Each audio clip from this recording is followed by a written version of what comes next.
నమస్కారం.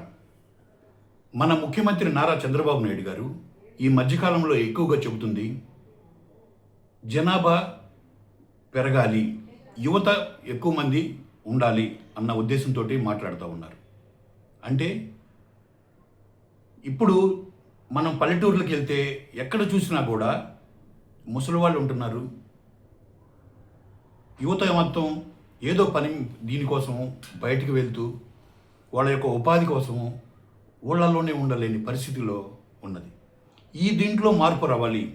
యువతే శక్తి, యువశక్తి ఎక్కువగా ఉంటే దేశ ఆర్థిక పరిస్థితి కూడా బలపడుతుంది అని నమ్మగలిగిన వాళ్ళ వ్యక్తిగా ఆయన అలా యువతను ప్రమోట్ చేయడంలో అందరినీ ఆశ్చర్యానికి గురి చేస్తుంది. కానీ ఇది ఒక్కసారి ఆలోచించాల్సిన విషయం.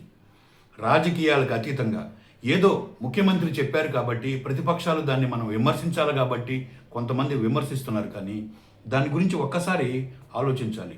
ఈ రోజున మనం ఇంత గొప్పగా ఈ రాష్ట్రంలో ఆయన ఎంత కష్టపడుతున్నారంటే భవిష్యత్తు ఒక 50 సంవత్సరాల తర్వాత మన రాష్ట్రం ఇలా ఉండాలి అని అనుకుంటున్న తరుణంలో ఈ రోజున ఉన్న యువత ఒక 20 సంవత్సరాల తర్వాత మనం చేసే ఈ గొప్ప పనుల్లో భాగస్వాములు అవుతారు.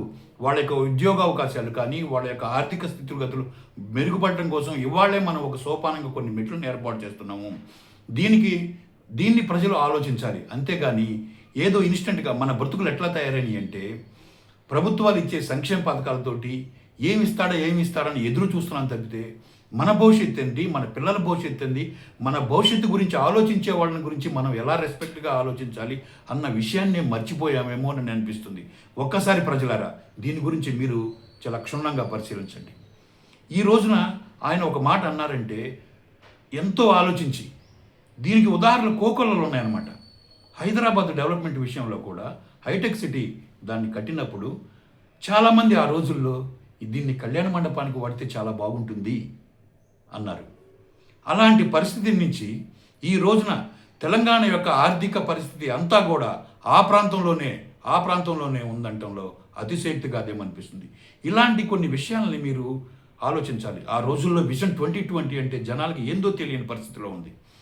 కానీ నిజంగా ఆ 20 సంవత్సరాల తర్వాత ఇదా ఆ రోజున చంద్రబాబు నాయుడు గారు ఊహించింది ఇదా అని సాక్షాత్తు ప్రజల ముందు సాక్ష్యాలు కనపడుతుంటే ఇంకా మనము ఎక్కడున్నామో ఒక్కసారి ప్రజలందరూ మనం ఆలోచించుకోవాలని నేను మీకు సమన్వయంగా మనవి చేసుకుంటున్నాను. యువశక్తి ఎక్కువగా ఉంటే మనకు ఉద్యోగాల్లో కానీ తర్వాత ఎక్కువగా ఇక్కడే ఉండటం వల్ల ఫ్యామిలీ పెద్దగా ఉండటం వల్ల ఎక్కువ మంది ఉద్యోగాల్లోని మనవాళ్ళే ఎక్కువగా ఉండటం, ఆ విధంగా రాష్ట్రం ఆర్థికంగా బలపడుతుంది, కుటుంబం కూడా ఆర్థికంగా బలపడుతుంది. పూర్వకాలంలో కూడా ఈ విధంగానే ఉండేది కదా.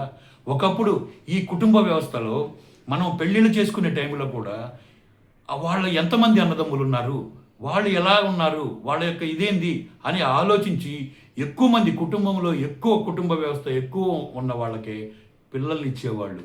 ఇలాంటి పరిస్థితి మళ్ళీ వస్తుందని ముందుగా ఆలోచించి బాబు గారు ఈ విధంగా అన్నారేమోనని ఒక్కసారి మీరు ఆలోచిస్తారని మనవి చేసుకుంటూ సెలవు తీసుకుంటున్నాను.